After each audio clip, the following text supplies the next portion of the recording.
Is it playing for anybody else?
Welcome back to the College Football Roundtable, everyone. I'm your host, Sam Gillette, and I'm joined today by KPOI's newest edition, Mr. Nick Wade. How you doing, buddy?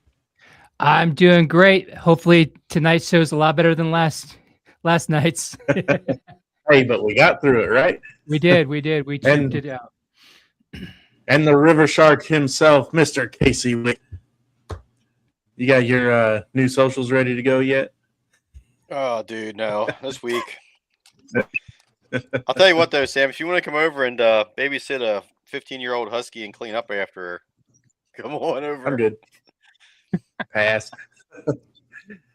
And up there, Notre Dame dreams go die up in the Big Ten country, Mr. Todd Sandberg from Todd Talk Sports.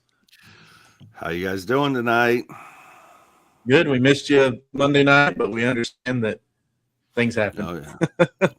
I had to go travel to that god-awful state of up north from here in Columbus for 3 days. So just getting back and wiping the stink off myself.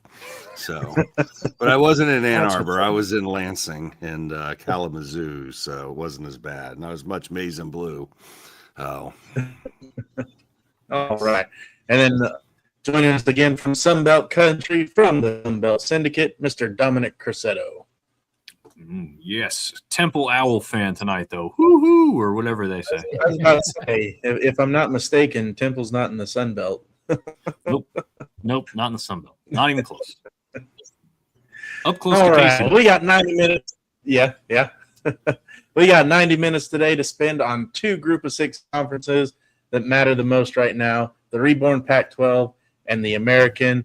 Both of them are – it's almost a given that the CFP contenders can come out of one of these two conferences. Boise State, the clear favorite in the new Pac-12. The AAC is a complete mess of new coaches, roster turnover, yet Navy is sitting on top of the media polls. One of these leagues is going to look serious, and the other might just cannibalize itself, and it's probably going to be the American. But before we dig in, I want a quick one-sentence answer from each of you. No explanations yet. We'll get into that later. But who wins the Pac-12 and who wins the AAC? Nick, let's start with you and go around the horn. I've got Boise State out of the Pac-12, and I got Memphis in the AAC. Ooh, nice. Casey? All right. I've got actually a UTSA in the AAC, and I'm going to go a little different here because I know we got the Boise State homers here, and I'm going to go with Fresno State. What? Ooh, No, ooh, you're of full all of it. teams, of all teams to do that. Todd? Well, this prediction is good for 5 seconds, but here it is. I, along with Casey, have my favorite Saturday night team to watch late in the evening, the Fresno State Bulldogs, just a team I followed forever. And I'm about Look, ready to throw up in my mouth, guys. they've got it. And then we're going to go with Navy, getting it done. Early prediction, but we got a lot to talk about over there, and my mind could be changed. So there you go. Oh, Dominic? All right, in the pack, I'm going with the Sun Belt powerhouse that never was. I'm going with Texas State. I think they wake up, take advantage of a new conference. They're a Texas place. They got a lot of intrigue and excitement coming in. And then I didn't wear this stuff for nothing, so I'll go Temple in the American. For no reason at all, just because I already own the stuff. There we go. Brave man. That's random. All right. It is. And you see the backdrop, so I am going with Boise State and Tulane, actually. I think they're a lot of people are down on them, but we won't explain that now. But no, I'm going Tulane there. All right. Well, let's dig into the Pac-12 first. That's what we're here for. Where did that go? There it is. Pac-12 preseason polls. Pac-12 didn't have a media day. That was a decision made by the Pac-12 and the coaches. But 16 media members did get together and vote. Boise State on top, San Diego State 2, Fresno 3, Texas State 4. And it's interesting to me that the legacy teams didn't make it to the top 4. And that might tell you all you need to know about why they stayed in the Pac-12. But the surprise here, I think, is Oregon State at number 8. But we'll get into that a little bit more. Does anything jump out on this graphic here for anyone? Let's go, Casey. If nothing jumps out, just say pass, and we'll move on to the next one. I mean, you pretty much covered it with the fact that Oregon State and Washington State are in the bottom end of the conference. I think we're going to find out, where the roster talent lies or lack thereof with what used to be the Pac-12, when they were Power 5 versus now being in the Greater 6. Yeah. Nick? Yeah, for me, I've seen some preseason rankings on offense and defense, and what's surprising to me was how much rich talent that the newcomer, the Texas State Bobcats have, and it's kind of neat to see, them joining and them being. I mean, right here you see right there, Brad Jackson is the preseason offensive player of the year. That's pretty bold for the newcomers, And I'm going to go to Todd with this question here because I don't want your homer answer. But are you kind of surprised that the 1-2 punch between Sire Gaines and Dylan Riley didn't make offensive player of the year possibilities, or do you think they just didn't want to have a clean sweep of preseason awards? Well, I think Brad Jackson is probably, again, the best quarterback in the league right now going in, based off of what we've potentially seen here with Madsen coming, back from last year, and he coming off of an injury and coming back. So, no, I don't think so. I mean, I guess, I like Lucky Sutton here too, as a big potential player of the year kind of guy at San Diego State. So, some other guys that could have fell in there, but I think it's a reasonable pick there. Yeah. Dominic, what about you? Or wait, is there anything on the poll side that you that jumped out to you, Todd? No, but who got the other 2 first place votes? I think it was 2 other teams. Well, I'm sorry.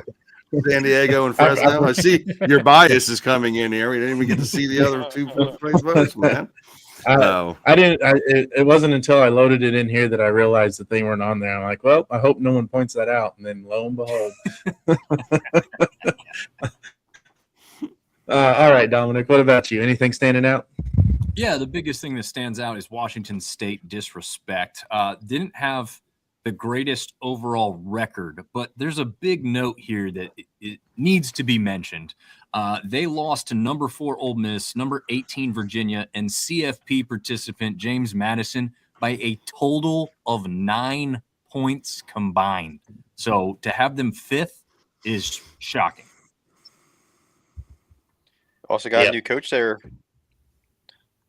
True. That just means they're a wild card. Yeah. On the individual side, you got JV and Jaden Virgin Morgan from Boise State as the Defensive Player of the Year, Spencer Danielson as the Coach of the Year, and Brad Jackson, as we talked about, as the Defensive Player of the Year. So Boise State, the overwhelming favorite after 3 straight Mountain West titles. They return a ton of experience. Maddox Madsen back for his senior season.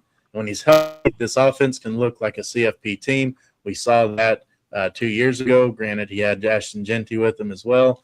But whenever he's dinged up, it can all stall out, and we saw that last year. Wide receiver room is almost a completely rebuilt. We talked about it a lot last night on Bronco Nation Live, Nick. Let's touch a little bit on that. They've got a brutal early schedule at Oregon, home against Memphis, then at the MAC defending champion, Western Michigan. You got the defense season defensive player of the year, JVM still looking like the biggest strength. Coach D with the preseason coach of the year honors. Boise State, it's their inaugural Pac-12 conference year, looking for that championship, something they weren't able to do whenever they moved to the Mountain West. So, Nick, is Boise State getting too much credit here coming off a year where both San Diego State and Fresno State took them out? They could be, but they've earned this. They're coming out of a conference where they went back to back to back, hurdling some unsurmountable odds in some of those seasons where it just looked like the season was lost. They came through with grit, but it could be an reboot. Okay, every team has a fair shot at this, and every team's been retooling with better talent. It's been an attraction for the Pac-12 with some of these great players that are either in the transfer portal or coming out of high school. It's really intrigued them. That's one of the reasons I think that Pac-12 didn't have a media day. Is it there has already been a lot of promotion on this conference. So I mean, they could, but I get it. I get why they are a favorite. They've been proving their salt for three years, even when they're up against it, man. Yeah. And to those watching, even on replay, if you're watching live or watching the replay, let us know in the comments. We'll read the best ones throughout the show. Is Boise State a lock or overrated heading into the new conference? Let us know in the comments, and we'll get to them. Nick, real quick, I know we spent a lot of time on it last night, but just real quick, let's talk about that receiver room. What are you seeing? It's completely rebuilt, and is it something that Maddox Madsen can work with to balance out that run? Yeah, I've been fortunate to be able to go to fall camp, and like you said, it's rebuilt. They've had the dropsies for the last couple years. From what I'm seeing, is they brought in transfer prospects that are catching. They have great hands. There's a lot of speed. There's a lot of smaller receivers that are really fast, but then there's also intermediate, and then there's there is a big bodied out there. So there's a lot of different body types, and I'm really optimistic of what I've been seeing during camp. Yeah. Let's take a more pessimistic view. Todd, you come up there from the little redheaded stepsisters of the poor country.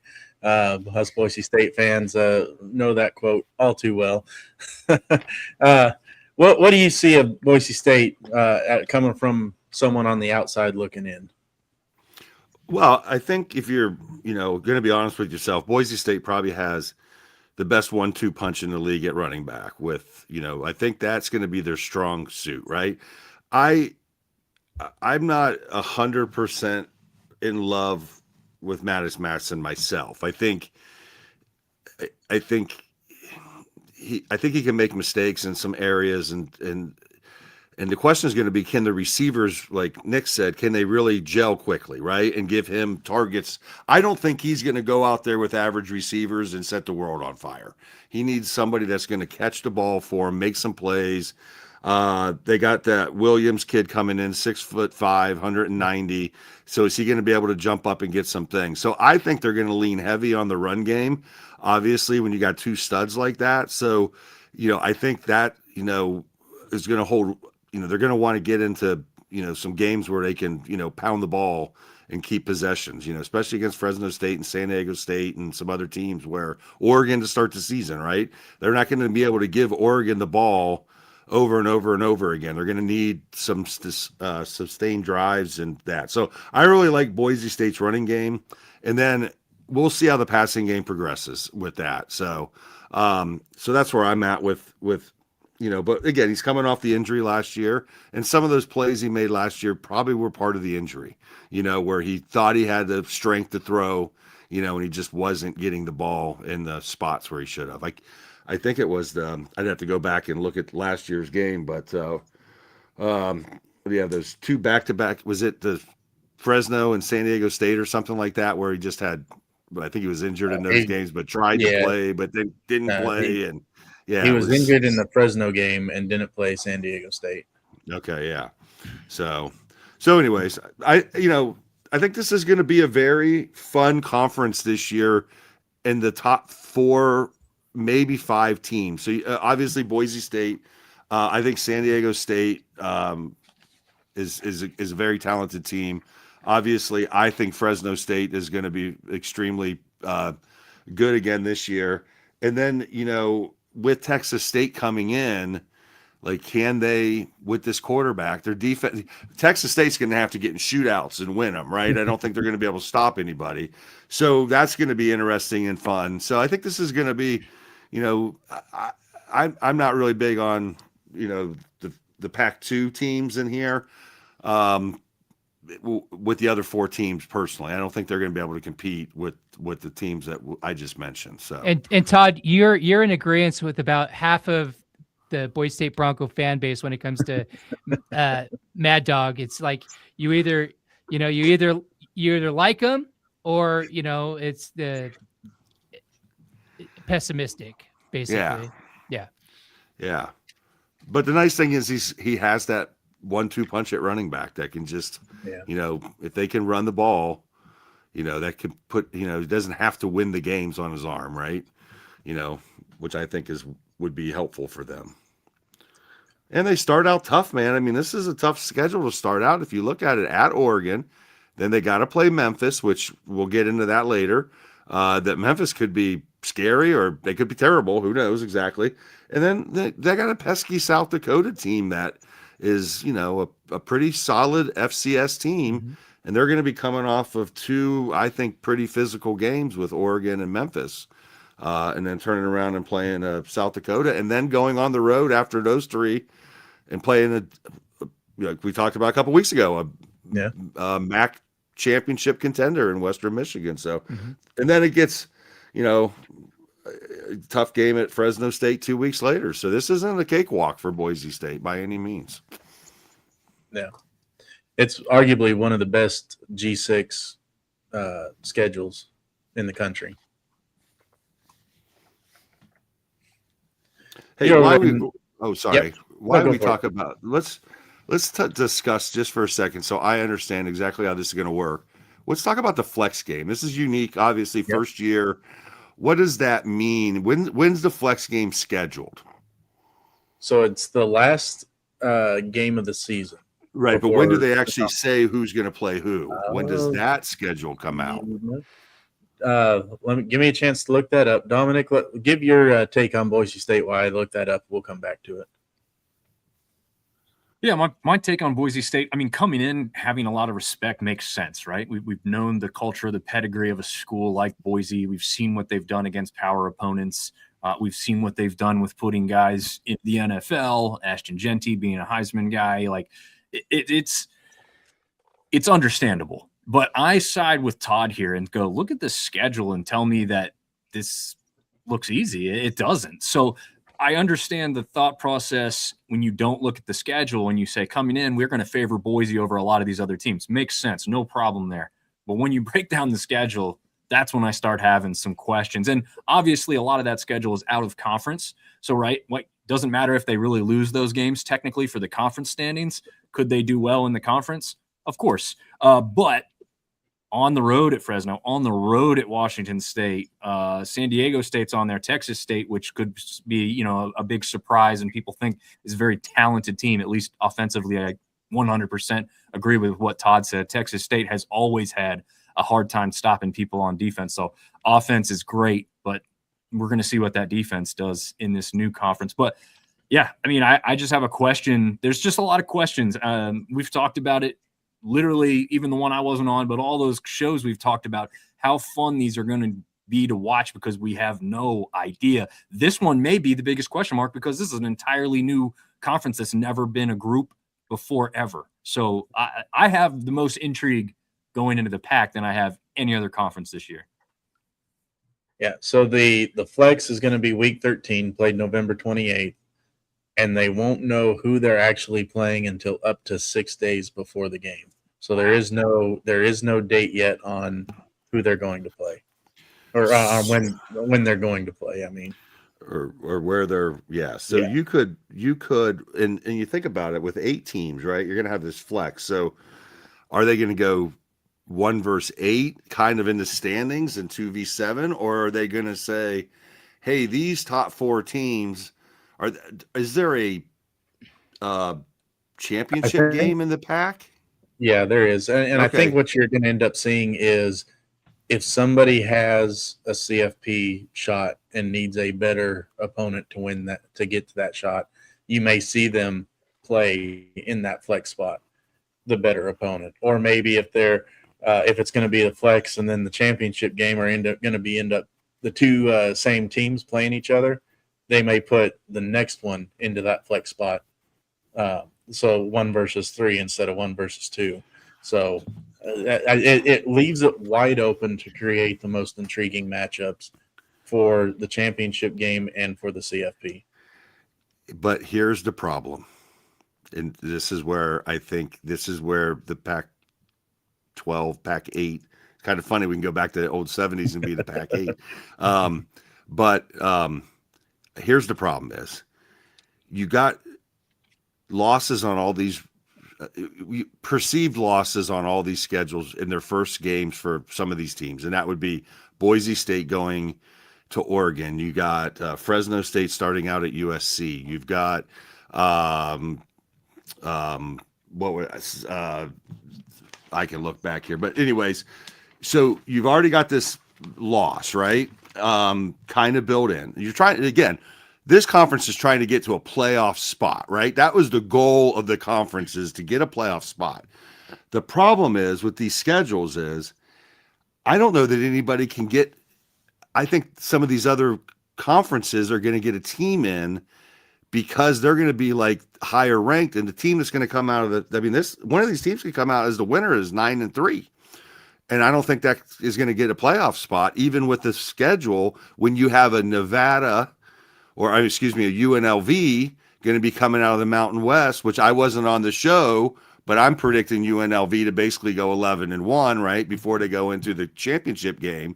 So you got a UNLV team that's going to probably be sitting at 12-1 in a PAC team, because no matter how you do this flex, if you want to give Boise State a better win, they're going to have to play Fresno State again. That's no guarantee that they're going to win that game. And oh, by the way, the next week you're going to have a championship game, and you could have to play San Diego State again, or maybe a Texas State, or So I think they've set this up in a way that it's going to be so competitive. We talked about the AAC potentially eating themselves up later on in the show. I think this could happen here with the Pac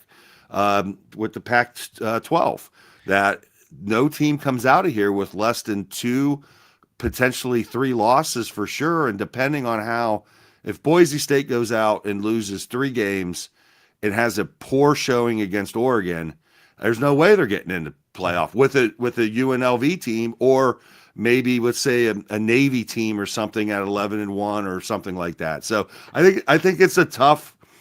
I think I like it. I just think it's going to be tougher than people think to get this team in this conference into the playoffs, because I think there's just a couple more losses on these schedules than Todd. I think the logic from Commissioner Gold was best case scenario. You got a 1, like you're saying. I agree. Like I think whoever the G6 team that gets a berth to the playoff probably only have 1 loss, right? Mm-hmm. So I think the best case scenario is for one of these teams to separate themselves from the other, go through that gauntlet, and then leave no doubt that, hey, we have the toughest schedule, because the winner, the champion of the Pac-12 had to play the 3 toughest opponents at the end of the year to come out on top. I think that's the logic behind it.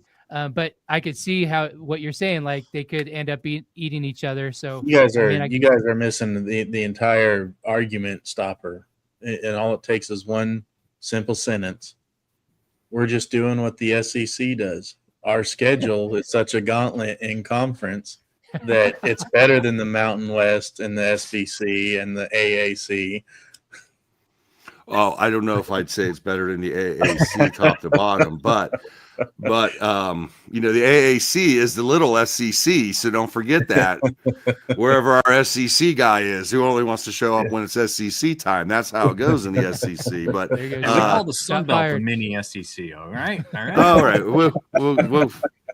We'll call whatever we want, but no, I just think that when you look at the schedule, you got to ask yourself, can Boise State really beat Oregon? And listen, if they can, that would be fantastic. The question is, can they keep it within a reasonable points, right? If they go out there and lose that game, 42-14, and then they turn around, and I don't care how good they play, but they lose to Fresno State on the road, and their 2 losses are a bad loss to Oregon and on the road at Fresno State, and then they got to go in this flex and maybe play a better team and then play a championship game the week after.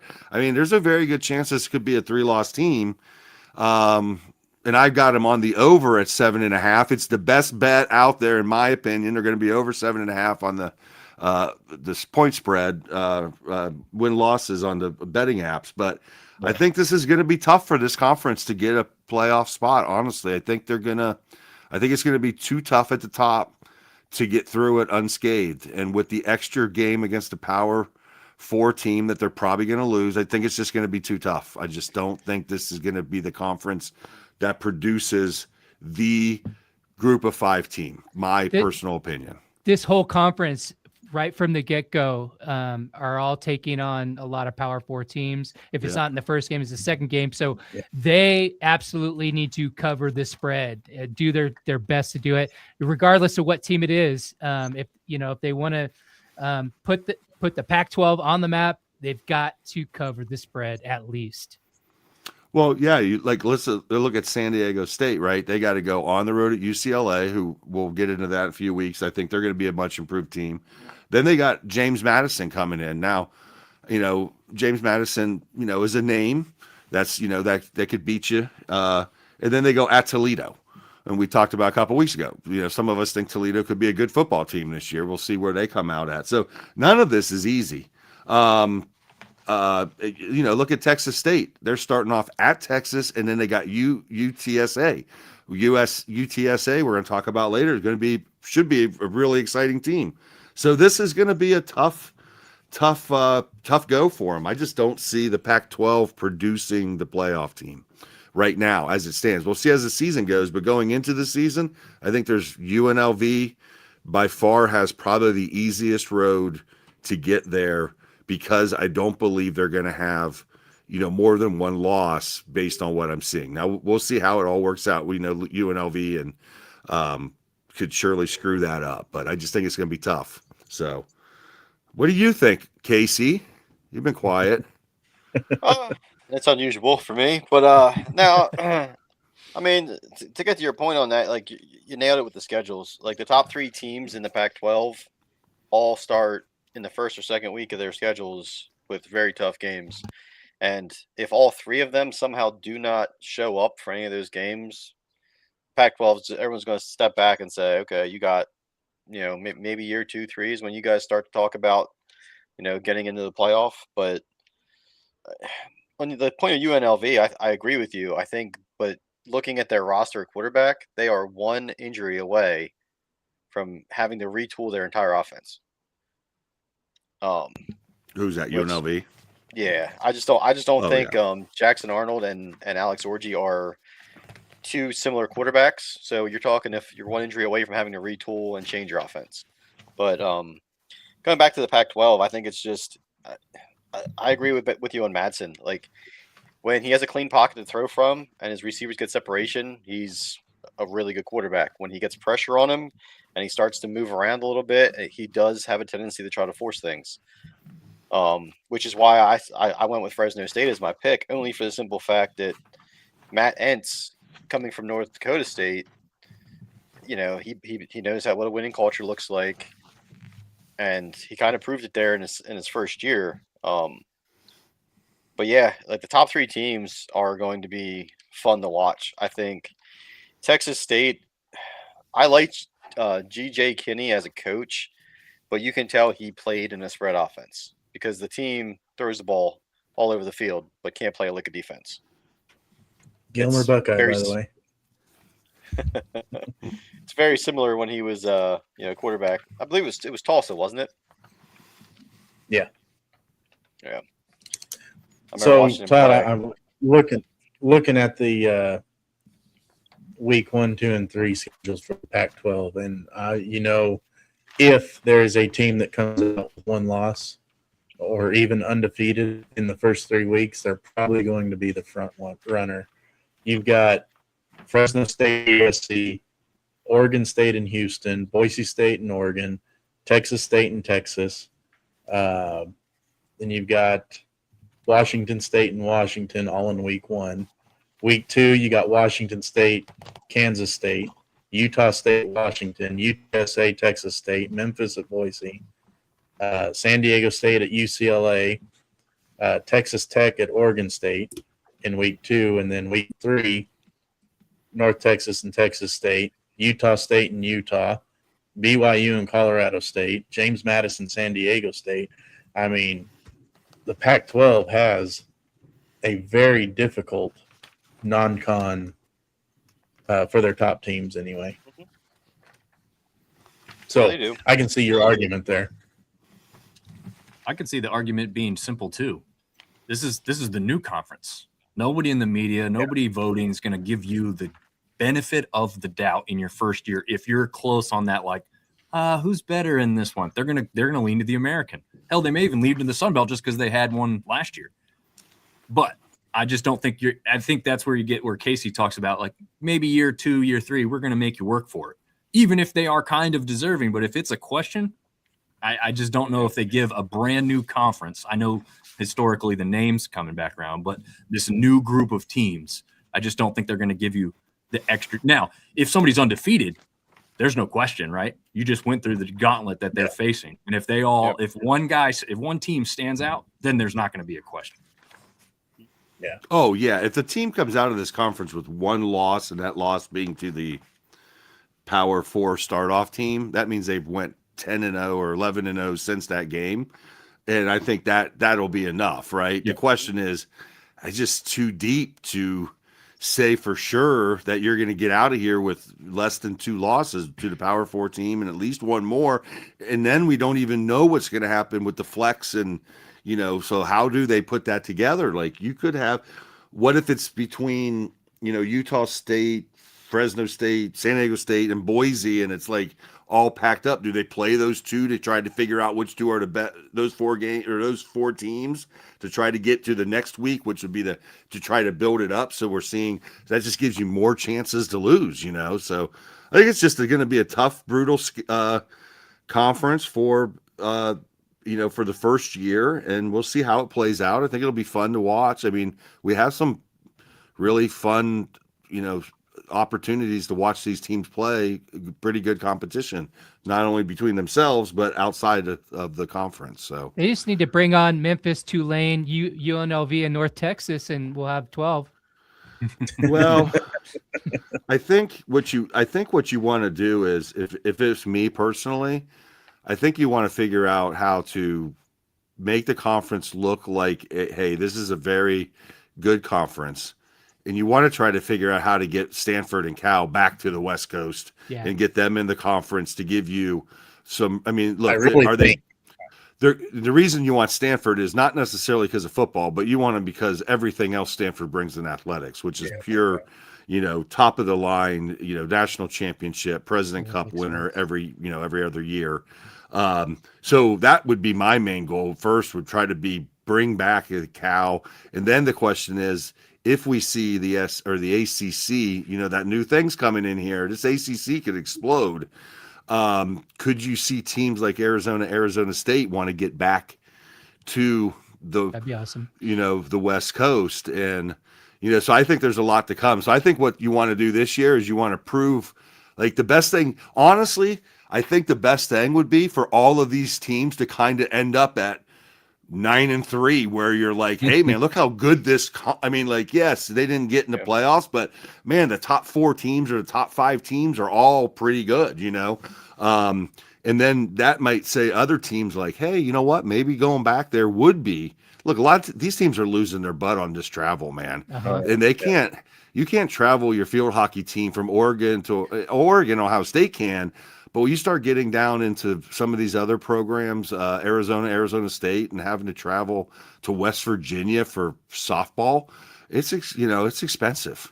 And we're seeing that. Look, the amount of money that these programs are losing. Look at Rutgers being in the Big Ten, the biggest money conference, losing $80 million last year or something like that in the athletic program. So I think that's if me looking long term, that's what I would be fighting for. I would want to hang out to try to grab a couple of those old Pac-12 teams back, than going out and getting a Memphis that doesn't even fit regionally. And like, you look at this right here, all of these teams to me fit regionally. Texas State being the outlier, but at least it's east of or west of the Mississippi River, right? And you start getting some of these other schools, Memphis is like on the Mississippi River, I'm not mistaken, or pretty damn close. So I would say it's more East Coast than it is West Coast. So I kind of like the fact that all of these schools are West schools, maybe Sacramento State will play well for a couple of years in the MAC, and you could bring them back, and you got another West Coast team. Yeah, so. I like Sac State. Yeah, so I kind of like this. I don't want them to expand it and just go grab teams for the hell of it. We can't move Sac State out of the MAC because then we lose the Ball Sack Bowl. Very good. Good point. We talked about that, Tom. We'll just take Ball State into the Pac-12 then. That's good. There you go. Yeah, you have the Ball Fair Sack package. pack. I mean, come on. Fair package. Yeah, the package. The Ball Sack Pack. That's pretty good right there. The Ball Sack Pack. Yeah. All right, real quick, Todd. Let's start with you. Go around the horn. Who actually has a realistic shot to knock Boise State off? And don't give me any of the any given Saturday answers either. You said Fresno State earlier. I think it's Fresno and San Diego State are the top in the conference. I think those are the two teams conference that can. Yeah, I think it's San Diego State and Fresno State again. I think those are the two teams. I think San Diego State's going to be another year where they can just run at you and play pretty good defense. Although they don't have a lot of preseason hype on their defense this year, but San Diego State generally plays relatively good defense. So I think those are the two biggest contenders there. And then we'll see what Texas State does. I just don't feel like Texas State can play week in and week out, giving up 30, 40, 50 points a game. You just can't play football like that in any conference. So, but can they jump up and bite you? Yeah, absolutely. But I don't think they're going to contend long term without a defense. We'll see how it works for them. Dominic? I'll go Texas State. I think they have the offense. All right, you got how many people on the offensive side there? Texas State with Phil Steele's got 4 offensive players for Texas State on his first team PAC. I've seen them play. They make amazing plays. But Todd's right. I mean, they have to get better on defense. Do I think that they can do that? I think they could. Right? They've had some talented players on defense. If they've got 2 or 3 surprises this year, I think Texas State could be that team because I think they're going to score plenty of points. What position needs to improve for Texas State in order for their defense to kind of start heading in that right direction? Secondary.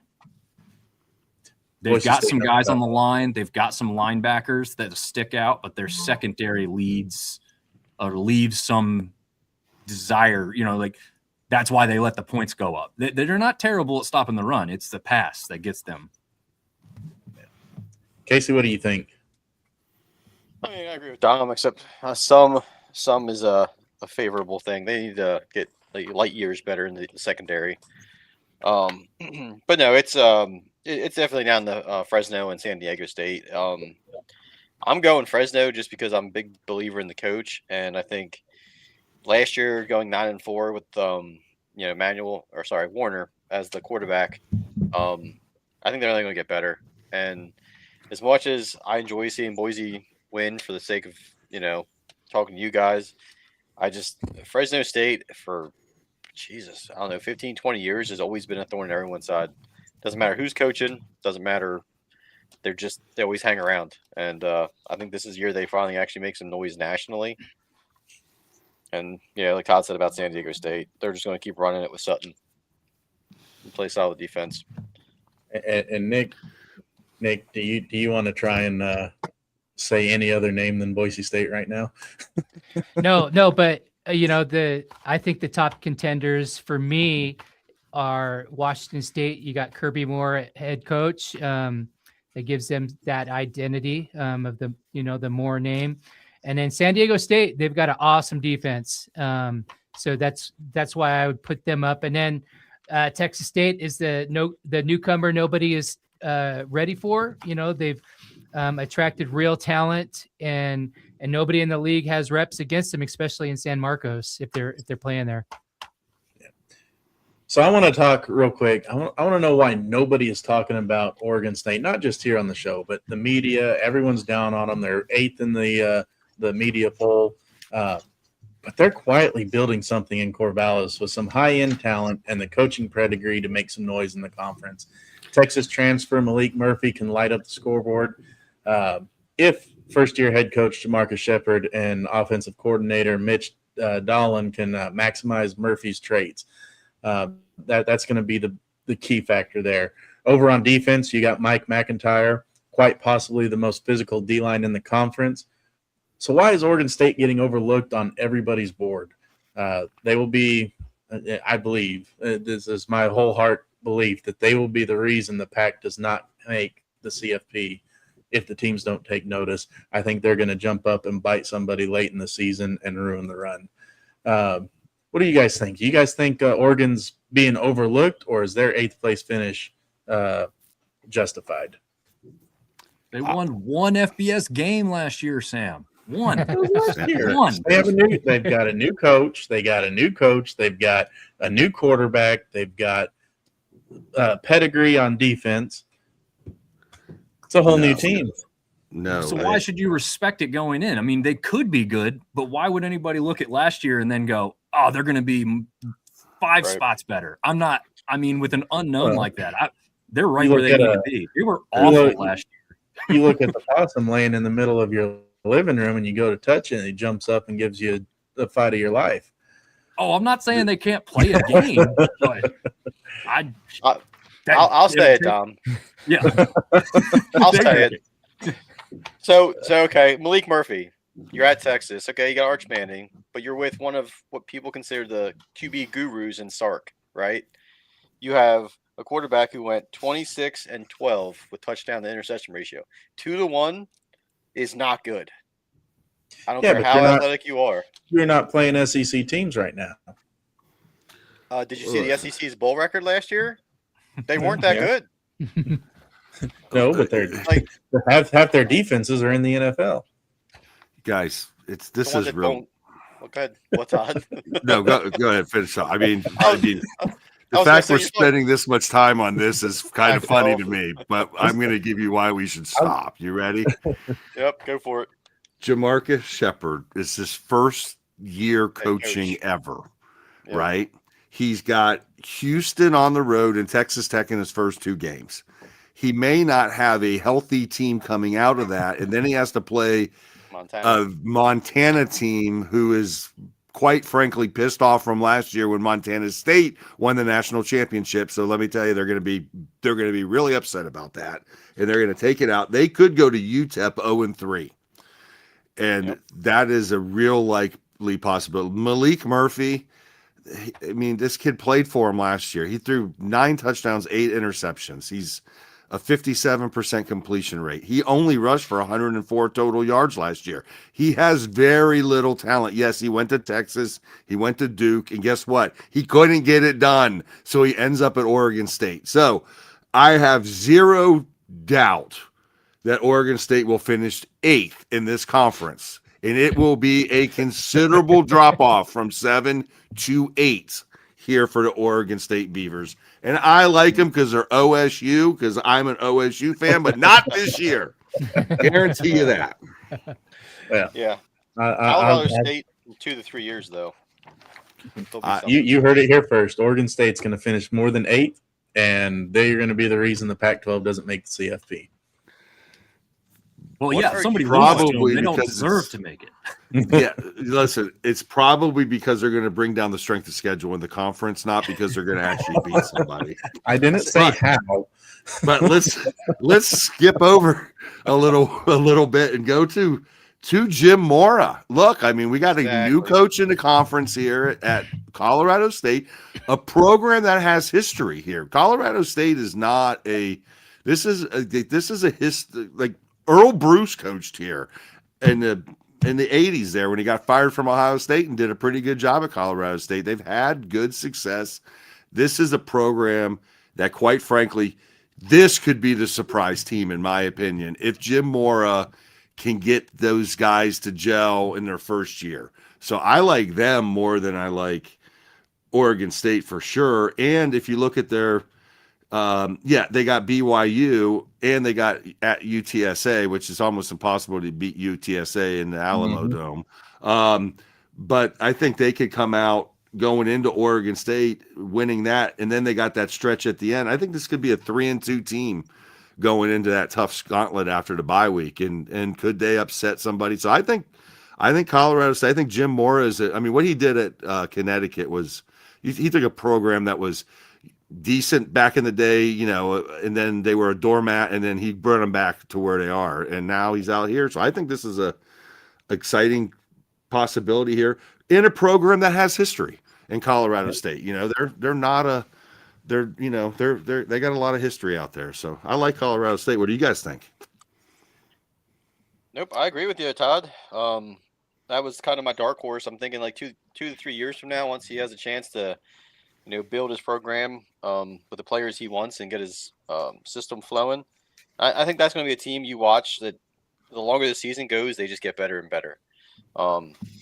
Their projected starter is a sophomore quarterback, which gives me a little bit of pause there with a new coach and a new scheme.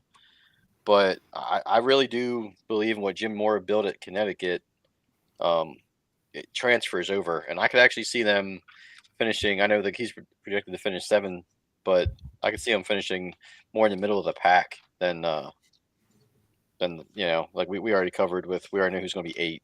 It's just going to be who's 7, and I could see that being Utah State. But Jim Moore is a hell of a coach. Yeah, Nick, what are Utah State fans? What are they? So much better when you say it. They're just god awful dorks. They just are. And they got my number 8 in this thing. I did give Oregon State some love. You know, they got Research Stadium. That's pretty good. The potato salad and stuff like that. But I put them at 6, and then Colorado State. Colorado State will probably be ahead of Oregon State when everything's all said and done. But yeah, you got to put the dorks at the the bottom of the pit. You got Bronco Mendenhall, man. He's going to turn it around out there, Utah State, with this tough. I mean, he's a tough guy.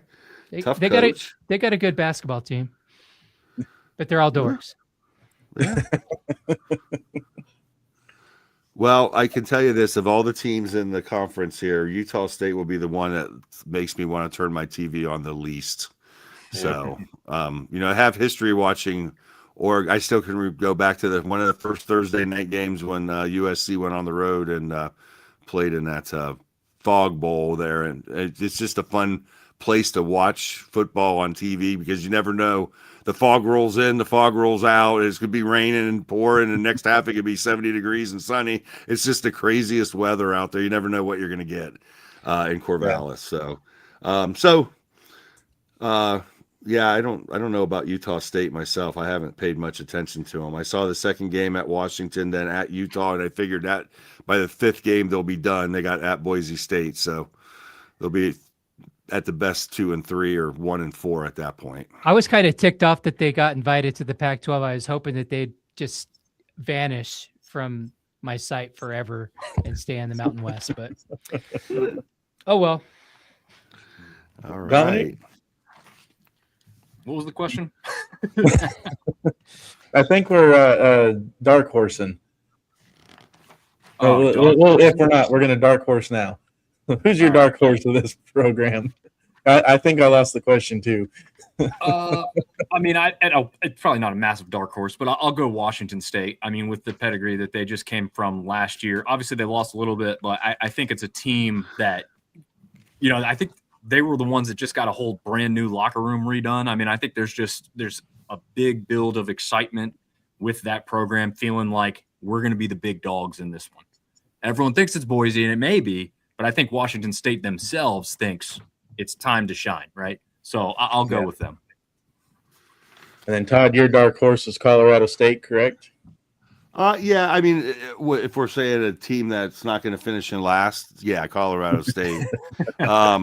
Washington State, to come back to that, yes, Washington State's always been a pretty cool team, of course, because they wear scarlet and gray. But I digress to the fact that they also have another first-year head coach making his first-year season. You know what I mean? Look at Power 4 or upper. We'll call. I don't even know if we can call the Big 12 or the Pac-12 what we've seen here. I would say it's like above G6 a little bit, maybe, with the potential. So you don't see a team like in that kind of conference with the first year head coach and their first time learning the ropes and everything that goes with it do well. And that's what we got with Washington State and Oregon State. We got two guys that never coached a football game in their lives, learning on the ropes against what we all just discussed is pretty decent competition, right? Boise State and San Diego State and Fresno State. These are good football teams. So I just don't see. So I think it's the top heavy here in the top 4 teams personally: Texas State, Fresno State, San Diego State, and Boise State, and everybody else is. Who's going to be the best of the 4 after that? I'm going to go with. I guess I'm going to go with Colorado State because I like Jim Mora. Casey, Colorado State too? No, I'm actually going to go with Washington State as a dark horse. I think Colorado State's going to be year 2, 3. Jim Mora has a little bit of time where he takes a year or two to get things rolling exactly how he wants it.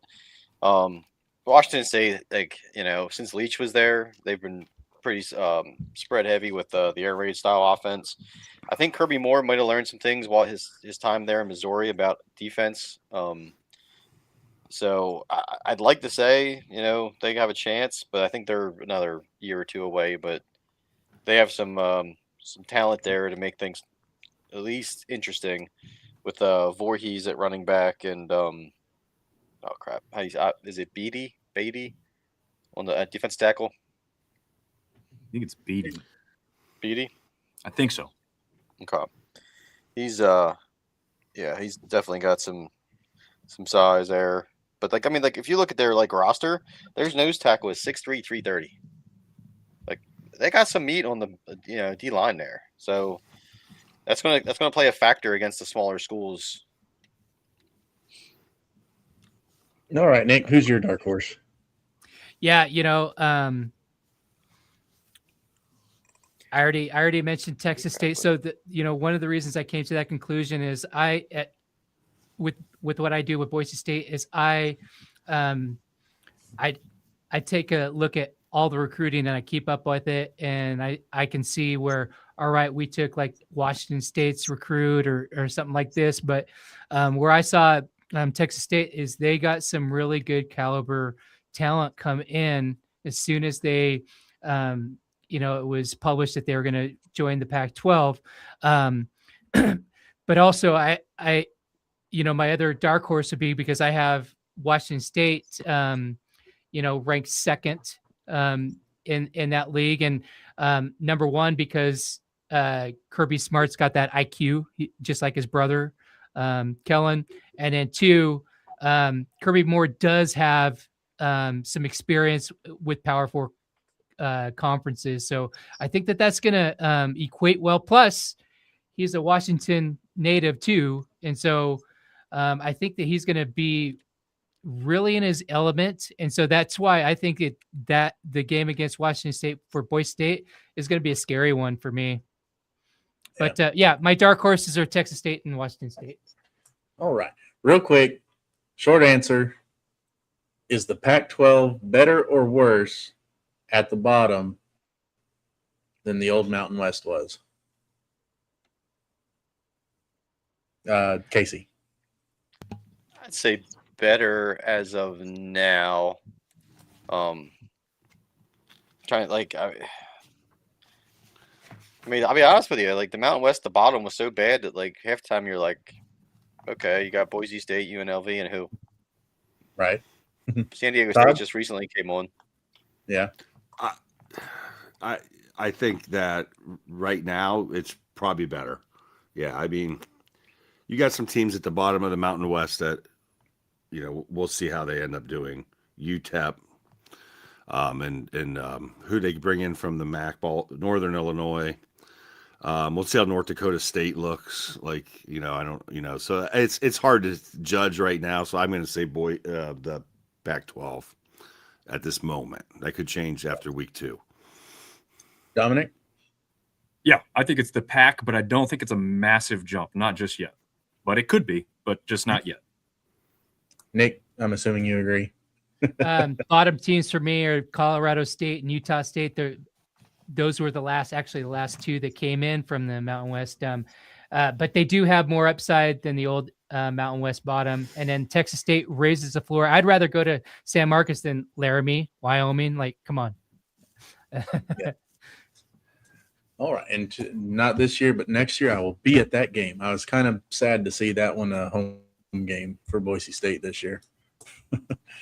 So, all right. That'll wrap up the new Pac-12. We're going to take a short break, come back with the American. If you want to advertise with us, shoot me an email, samtalksports@icloud.com, and we'll get you in the books.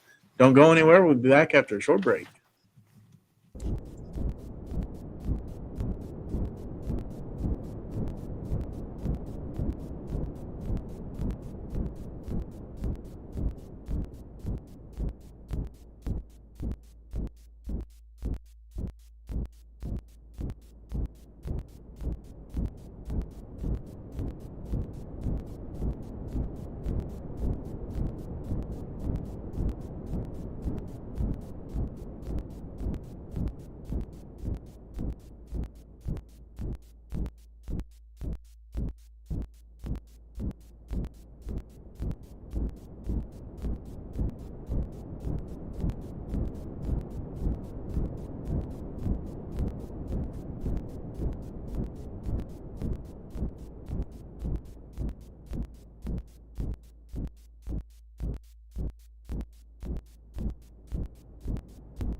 welcome back to the College Football Roundtable.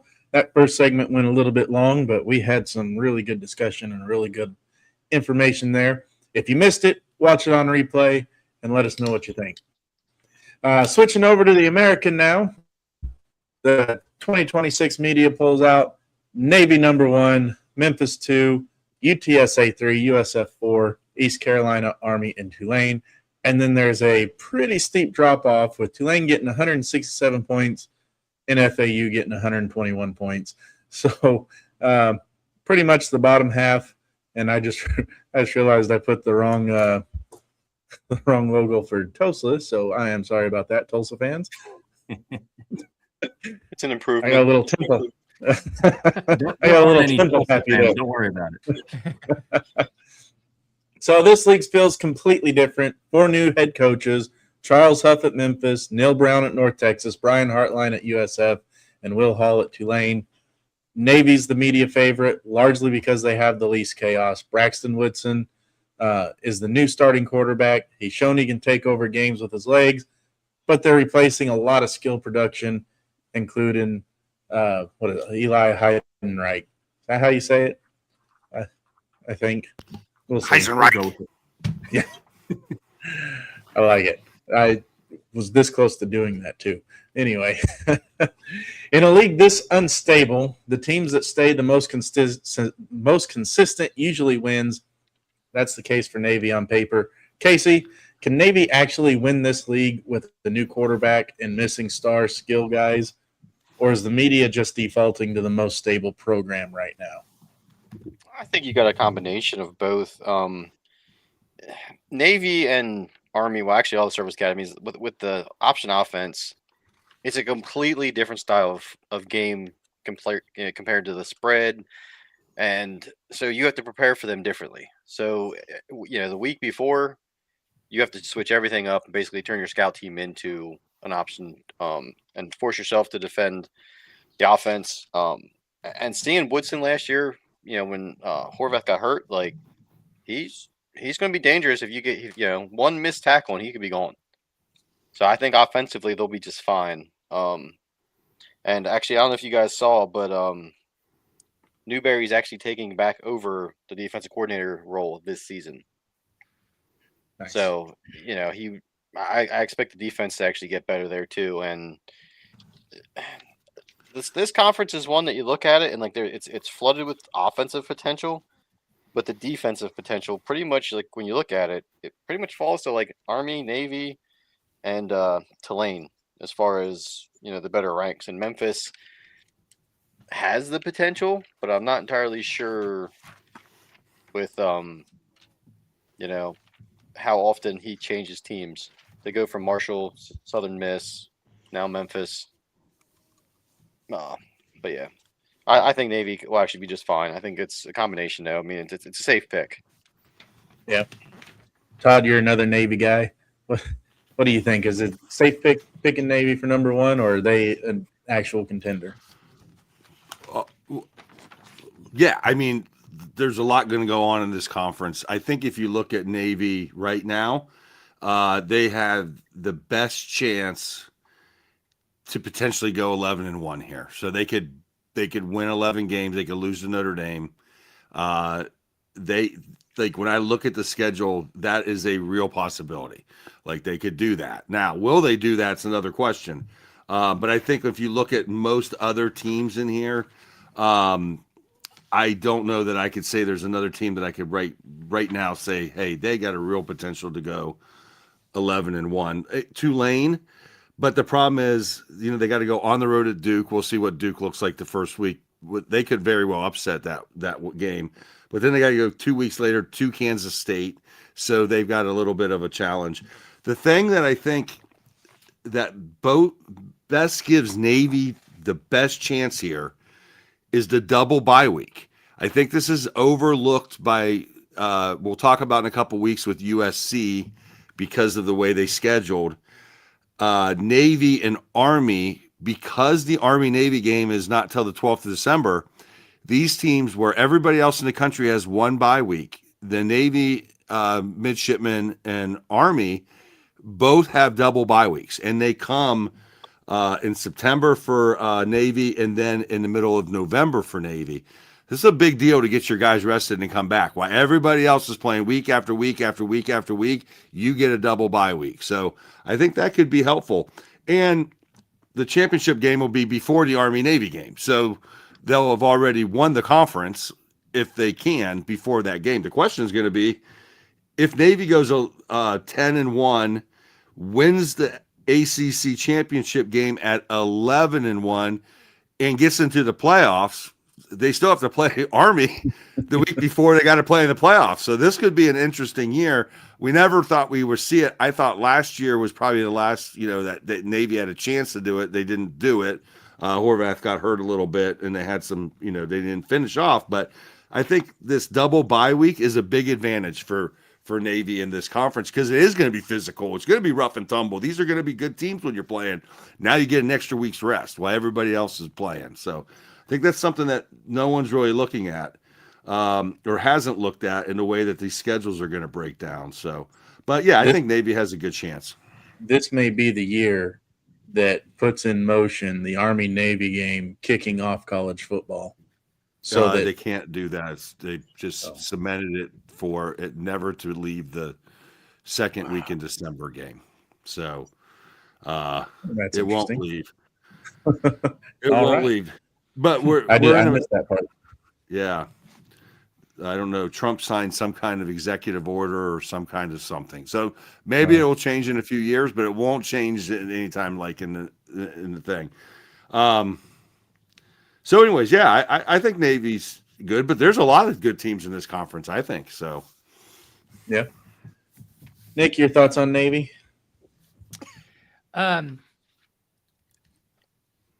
Navy is stable, but I don't think that they're dynamic enough. So that's why my AAC was Memphis, and Navy is number 2.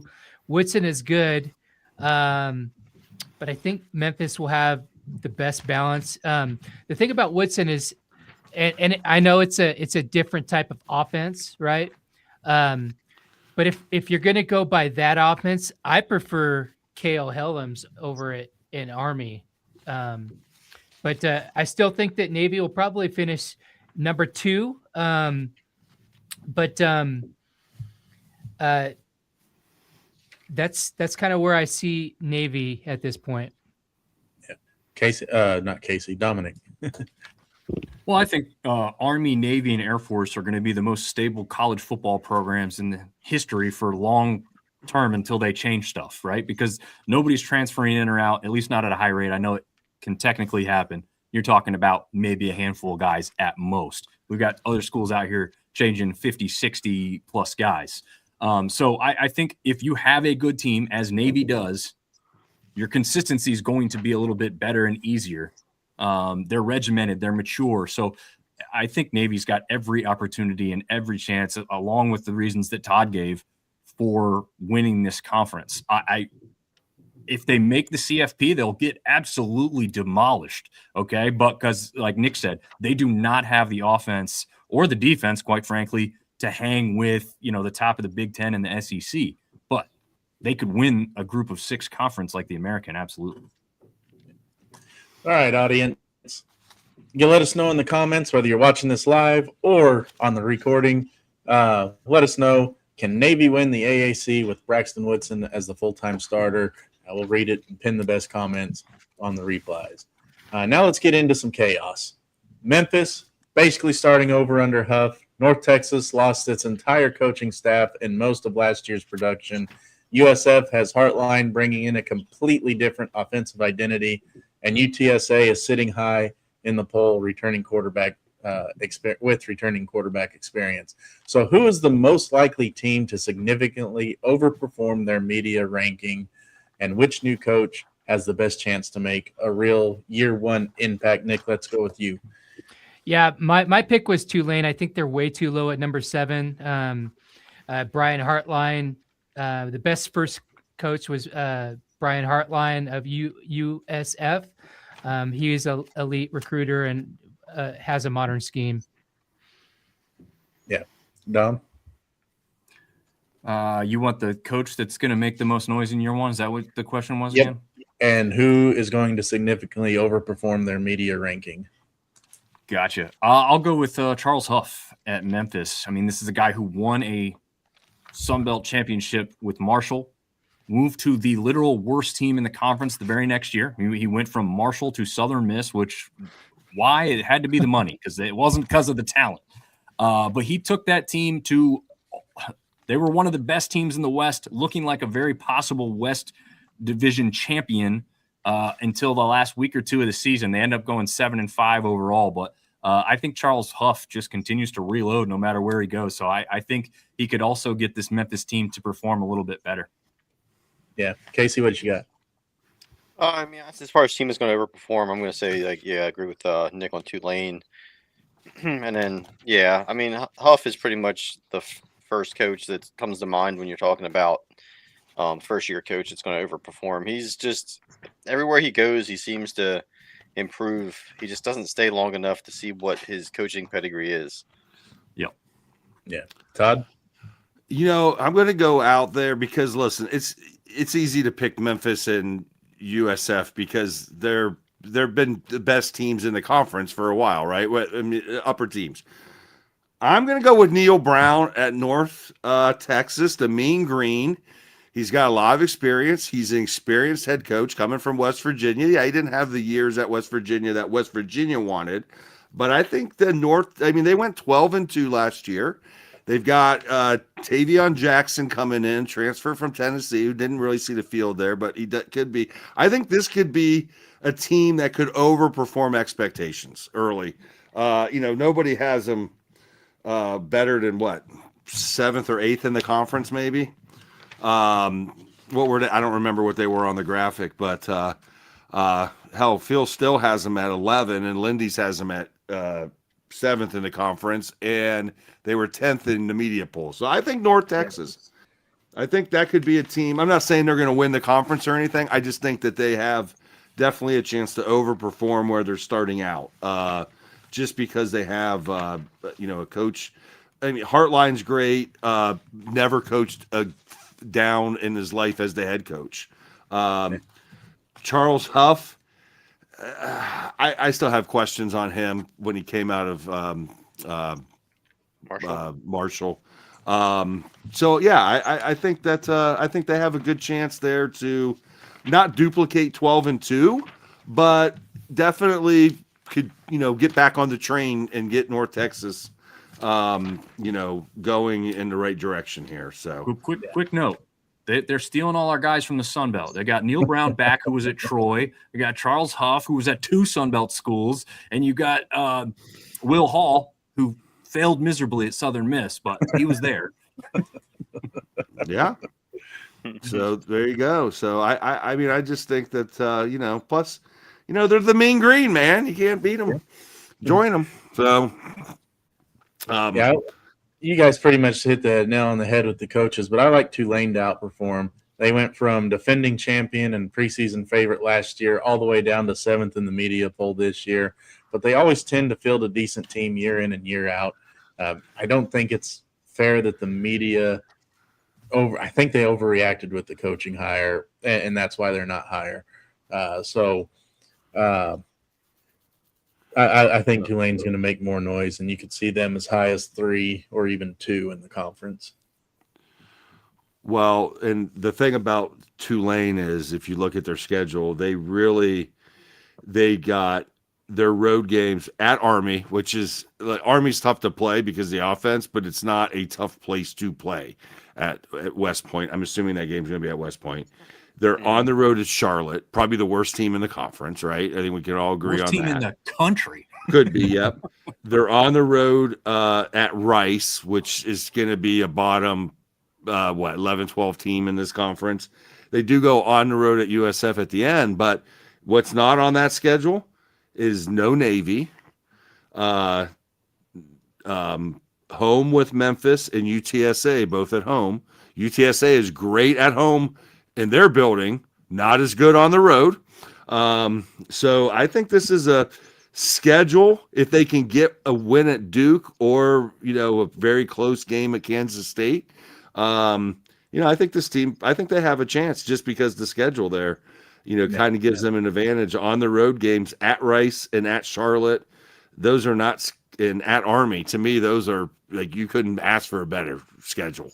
But Real Hall quick. is their coach, and Will Hall, his tenure at Southern Miss, went 3-9, 7-6, 3-9, and 1-6 before being fired. This ain't the guy. That's the problem. Right. This isn't the same Tulane team that's been in the last 4 True. ACC or AAC conference championship games. Yeah. And add to Dom's point here, like on the coaching side of things, their offensive coordinator was the offensive coordinator at Florida, which we already, had our Billy Napier conversation. It's just the coaching staff doesn't impress me, but the roster is still sound and the schedule is good. So I'm not real quick. I got to butt in here for a second, guys. Nick, I know you have a heart out here right now. Give me your final thoughts and let you log off on the AAC as a whole. Yeah, I like I said, I think Memphis is going to win, and then my picks for the offensive player of the year will be Cale Helms from Army.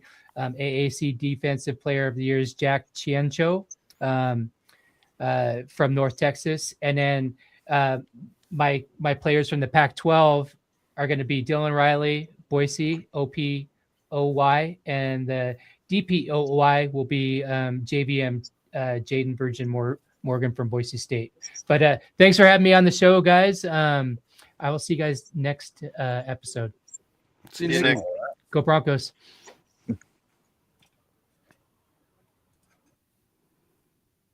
All right.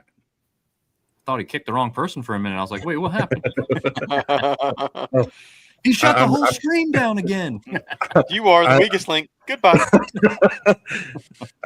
I should have said I'll kick you out so that he didn't do that again. You should have. All right, let's get back into it, fellas. I'm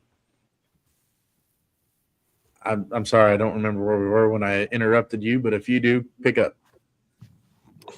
Well, we could go on with where Nick left off. I think the next question you had was to talk about one player from each conference that's going to stand out the most for their team's success. Is there anything else before we jump into that? Is there anybody else in the AAC you guys want to talk about that we've overlooked so far? Well, you don't want to talk about Charlotte? Well, again, we all kind of where we went, Tulane, Navy, whatever, but you got UTSA with the best quarterback in the conference and Owen McNown coming back. Now, they did lose their receiving core. That was they got one back from last year. The main one transferred to Ohio State and is tearing it up in preseason camp. So UTSA is definitely a thing. And I tell you, East Carolina is a team last year that was a game away from getting to the championship game.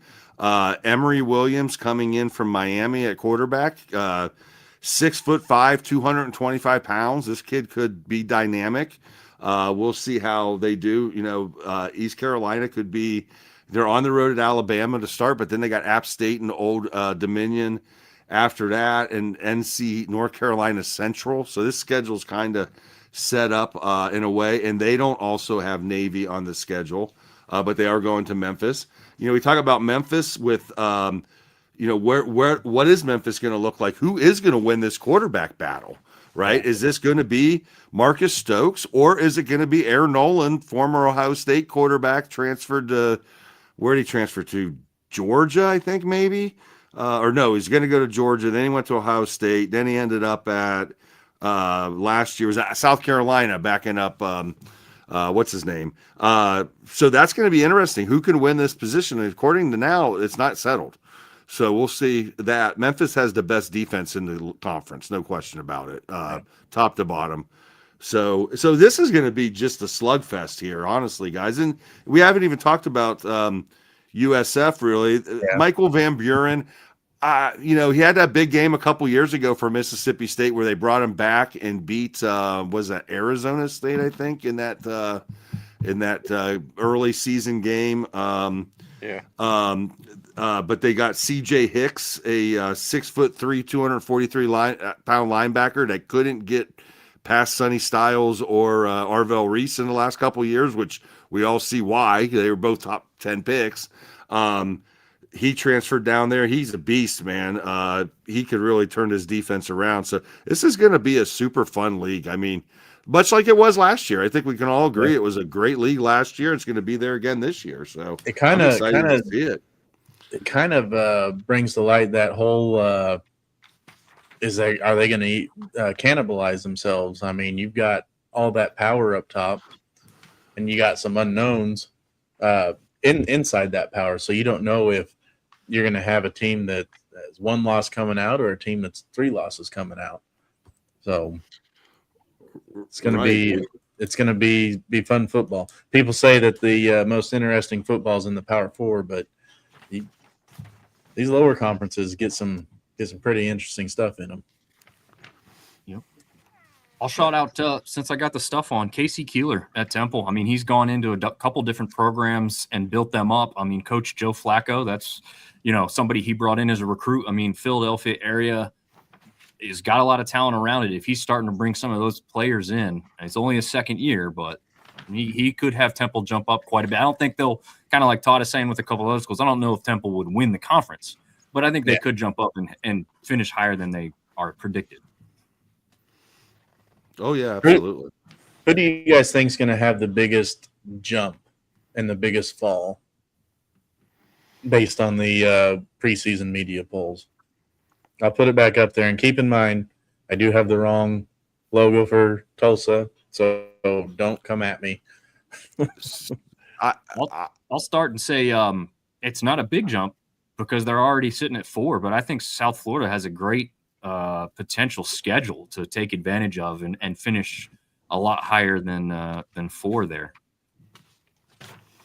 Who do you see is going to take the biggest drop then? That's a good question.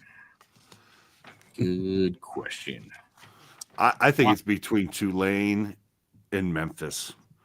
And the reason I say that is because you have new coaches and you don't necessarily have locked in quarterback positions. I don't think Tulane has a locked in quarterback yet. They got the transfer from Houston, and I know that Memphis, now both those kids at Memphis are good, but how does the team gel? Do they switch quarterbacks? Is there a battle in the locker room? All the things that can come with that, I think, is what these two teams, and you got first-year coaches who have to learn to handle that. So I'm going to go with those two teams as potential to drop off one of those two myself. Casey, who do you think? Did Dom answer his biggest drop-off? Oh, yeah. I'll go with East Carolina. I mean, I think they could drop, right? If you get beat up at Alabama, they're 0-4 in their last 4 tries against App State. They go on the road to Old Dominion. They could get beat up early to cause some issues. I mean, obviously, if they go through it the other way, you're looking at something different. But I think that early part of the schedule could be a struggle for ECU to get out of. And if they don't, then it could just turn into a couple of their recent seasons. Last year was decent, but the other 2 or 3 before that were not good. Yeah. All right, Casey, now you. In the words of the legendary Lee Corso, not so fast, my friend. I actually have East Carolina being able to perform a lot higher than 5th. I can see them jumping into the 2-3 slot there. I agree with Todd about Memphis, like with Charles Huff, but like he did take Southern Miss, who was abysmal, and turn him, at least got to a bowl game with them. So his coaching pedigree does speak for itself. So I don't want to drop them too far. And I want to say I'm going to drop Tulane based on the stuff Dom said. I'm not a big fan of the coaching hire. They just, I don't know. They just don't impress me with the coaching staff at all. Yeah. Well, my biggest drop is actually going to be USF, and that's just because I don't think Hartline's system is going to take in year 1.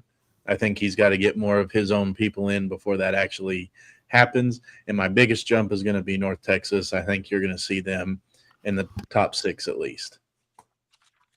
Nice. Valid. All right. Well, let's move to some key players.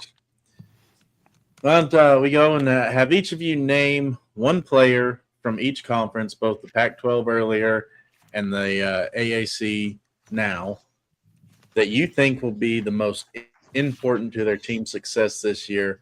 Not necessarily the best player, but the most important player. It can be a stat guy. It can be a glue guy. Who do you think is going to be the most important player to their team in each conference? One player out of each conference. Who wants to go first? I'll go first. I got Jamon Tapp over at Memphis. He performed really well on a Southern Miss defense that wasn't great. If he's surrounded, like Todd said, with a really good defense, he's going to stand out even more. This kid was previously at Texas. So you're talking about a recruit who was brought in for a reason, right? So I think as he gets surrounded by more talent there at Memphis, I think he'll be vitally important to getting it done on the defensive side. And then over in the PAC, I'm going to stick with the Texas State thing just because I've seen so much of them. I trust them. You've got Bo Sparks and Chris Dawn, two very, very immensely talented wide receivers, but there's got to be somebody to get them the ball. So I'm going to go with Brad Jackson being a very important piece at the quarterback position for Texas State, because I think if he goes down, that amazing offense at Texas State could take a hit. All right. Todd, who do you think is going to be the two most important players out of each conference? I think it's Brad Jackson in the Pac the Pac-12 with Texas State, just because was just said with Casey that this team is, or whoever said it, was it Casey or Dom? Dom, thank you. I was listening, but I was not retaining. Yeah, because if this guy underperforms, I don't think this team's any good. I think it's all on him to make this team what they're going to become. And in the AAC, I think it's Owen McCown. I think he, we didn't talk a lot about UTSA, as a potential, but I think this team has. Look, Jeff Traylor is what? He's 96% at home in conference. He's lost one game in 26 games. I think, they go on the road to Texas State, so we're going to see early what that cross conference is going to look like with two teams that should be pretty good. He's got at Texas, but he's got Navy at home. He's got North Texas at home. He's got USF at home. Tulsa at home. So that he's got the schedule. They don't lose home games. They win those games. They win the conference, right? So I think it's Owen McCown here going into the season as the most important player for his team in UTSA, myself. Hey, a quick note, that one loss Traylor has to UTSA at home is to Texas State. Yes, it is. That is true. Yep. So now he's going to be here to revenge that. Well, no, they're on the road at Texas State this year. They're not at home. Yeah. So, but I think Owen McCown, like I said, the schedule's set up. If they can get out of the Texas game healthy, I mean, this team could go, could do some things. They got Colorado State on the schedule, at Rice, FAU, UAB. And they've got some definite winnable games here, so I like UTSA a lot with Owen McCown. Now we'll see how the receivers do. All right, Casey. All right. I'm going to surprise some people here. And actually in the Pac-12, I'm going to go with Maddox Matson from Boise State, because I think if he gets hurt, their chances to win the conference are gone. I mean, they, like Todd said earlier, they do have a great running game and a good, they're good on both lines. But last year when Madsen got hurt, they had nobody to even remotely try to run the offense efficiently. So their seasons hopes are going to ride on his shoulders. And as far as the AAC, I was going to go with McCown from UTSA as well. But honestly, I think it falls to the second best quarterback in the conference too, with Caden Veldkamp at FAU, because that roster is not very good. He's going to be the one that makes them competitive in games. Without him, they're going to be down there like 2 spots above Charlotte. Yeah, and Todd, you took my quarterback pick, and Casey took my Maddox Matson one. So there we go. you guys making covered it all. So just what's the point in having a host when you guys do it all anyway? I like Casey's pick. I hadn't kind of forgot. I mean, I remember Velkamp at Western Kentucky. I mean, he's thrown for over 3,000 yards twice. So yeah, that's a great pick. I will say this: I did have a backup. It's Roger Carey on the offensive line for Boise State. If he stays healthy, the run game is going to surge. Whenever he wasn't healthy last year, the run game suffered, and so if he stays healthy and that run game continues to improve, then Boise State's going to be tough to beat in the trenches. All right. To the audience, let's get another question out there. Leave us your answers in the comments. If you're watching on the record, leave them anyway. We'll pin and interact with you in the comment section. Which new AAC coach has the best chance to make the biggest year one impact? Let us know in the comments, and we'll interact with you. We like interacting on this show. All right, fellas. If both conference champions finish 11-1 or 10-2, which one has the better case for the college football playoffs? Easy, the American. Rude.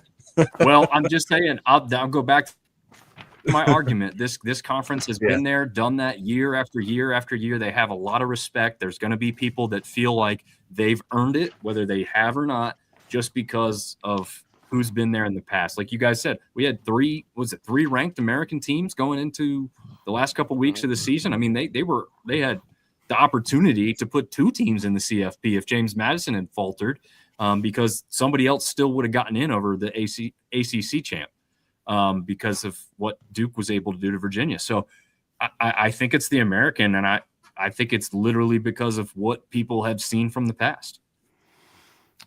Yeah, I agree. 100%. If they're both 11-1, I think it's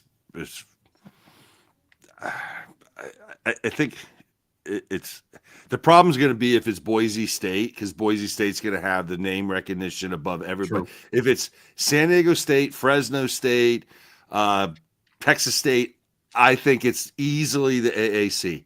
If it's Boise State, I think Boise State will get the benefit of the doubt just because it's Boise State.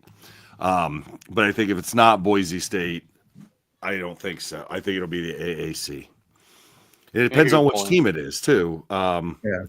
You know, I think, you know, not that I think if it's USF, it's a bigger thing because then you have the storyline of Heartline going there and da-da-da-da-da. I think if it's UTSA, some people are, you know, not a lot of people watch the Roadrunners, but you know, it's not as known of commodity there. So, I think I'm gonna give you probably an easy question to fill, but we'll see.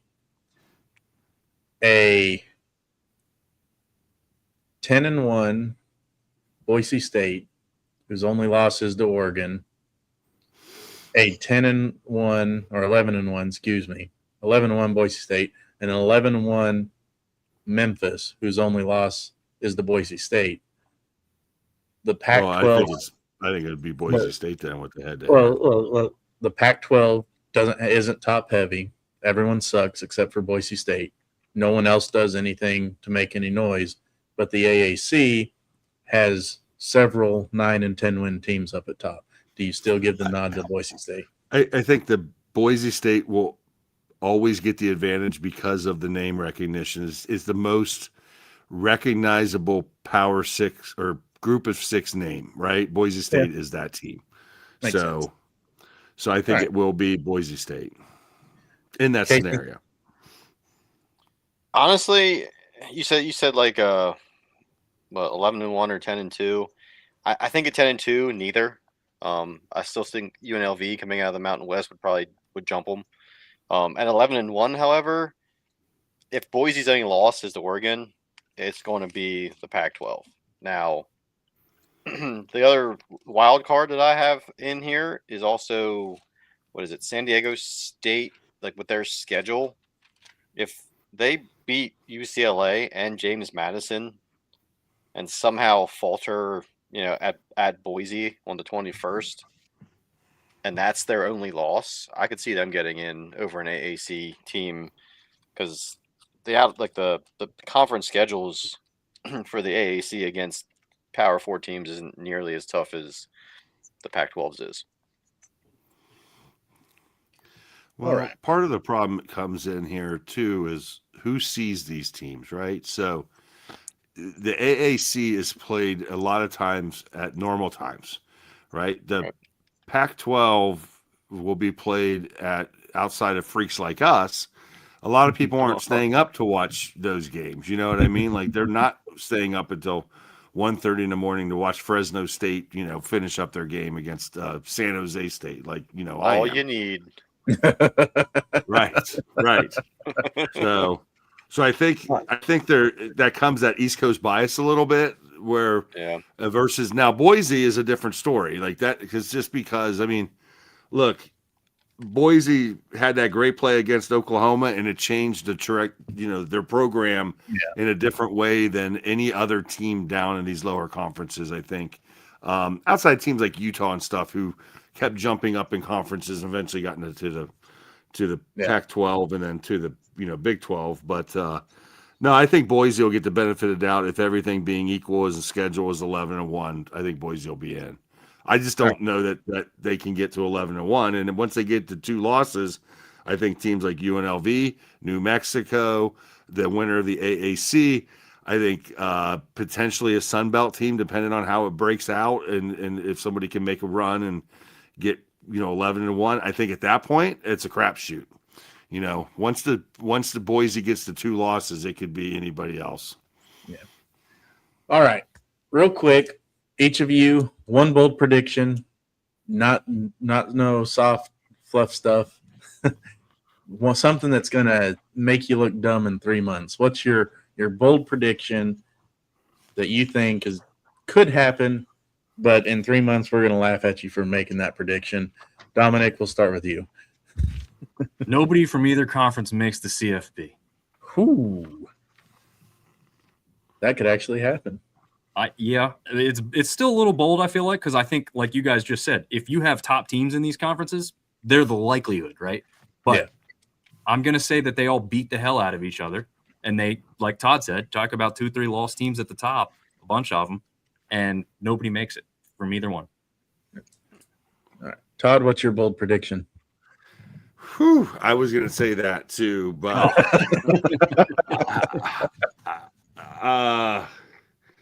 man, I think my bold prediction is that East Carolina goes on the road to Alabama and keeps that game within a 3-touchdown spread. Nice. I think that they will. I think Alabama's going to be struggling to figure out which quarterback's going to be in there. They're going to be coming along. They've got an East Carolina team that's, pretty decent. We'll see how the quarterback does. But I think they go in there and not beat Alabama, but make it closer than Alabama fans aren't smoking a cigar in the third quarter. They're waiting until, the fourth quarter to say, okay, we're up 3 touchdowns, but is that enough here? So I'm going to go with East Carolina coming out strong in week 1 and not beating Alabama, but keeping it closer than expected. Casey? All right, I'm going to be greedy. It's a toss-up. I'm going to say Fresno State goes in and upsets USC in the season opener because I cannot stand Lincoln Riley. And the other one was going to say the Texas State turns it into a shootout at Texas. Season opener. Nice. My bold prediction is Oregon State will finish in the top 3 of the Pac-12. Whatever gummies you have. I'm telling you guys, everyone is down on them, but they're building something out there. Have you watched Malik Murphy play? But He's all you need is the right people around you to make a turd look like a superstar. I'll tell you what. You want to know how I know that? Tony Romo lasted as long as he did in the NFL. You guys Tony Romo's a much better quarterback than Malik. I saw him in person against App State, and there was an immense amount of times where he could have picked up the first down with his feet, and he was indecisive and didn't pick what he wanted to do in time and just made a terrible decision. And it happened a lot. And that's one of the reasons that he's where he's at with the career he's had. If you can't hold on the starting job at like Duke and be successful, like being a former like high 4, low 5-star recruit, and like your claim to fame is the starting quarterback at Oregon State after all you've been through. I mean, a quarterback is not the whole team. Just saying. No, but a great quarterback can take a bad team and make it competitive. That's why I said top 3 not winning it. Nobody wins the national championship with a bad quarterback, though. I didn't say national champion. I just said top 3 in the pack. There's no way. Bottom 3 in the pack.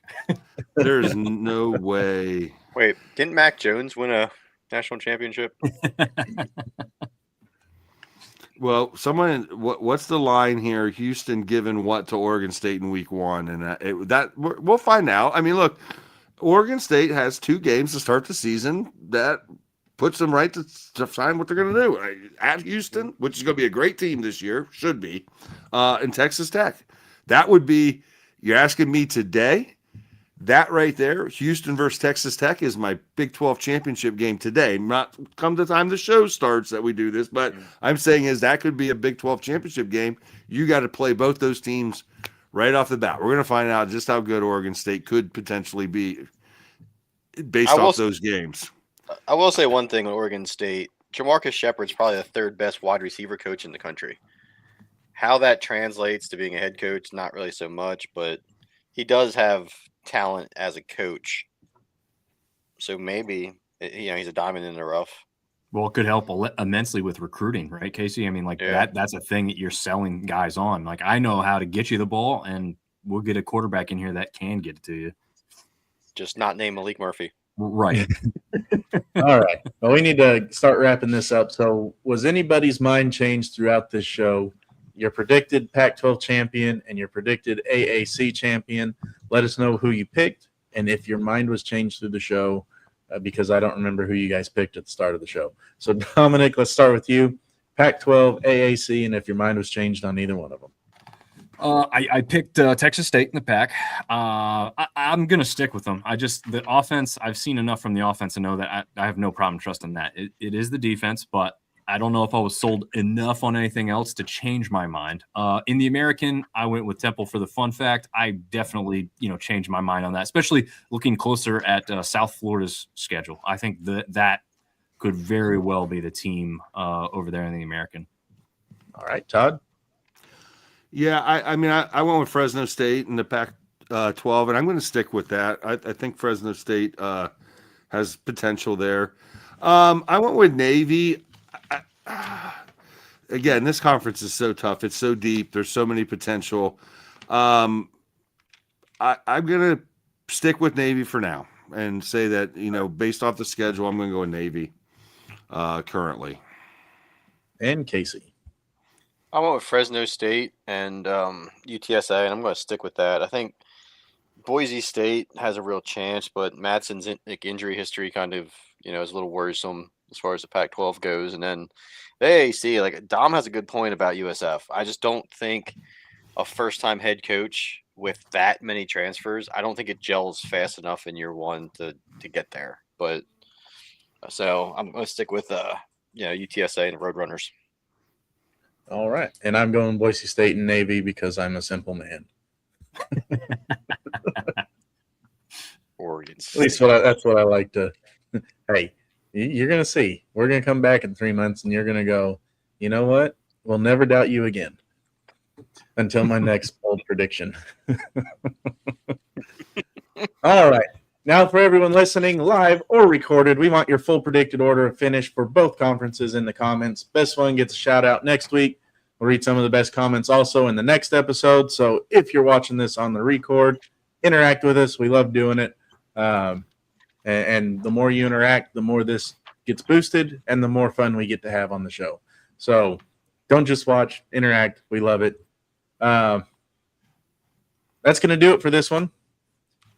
Thank you guys for joining us. Thank you, Nick. I know you're probably watching at home. You had that hard out you had to go to. But thank you guys.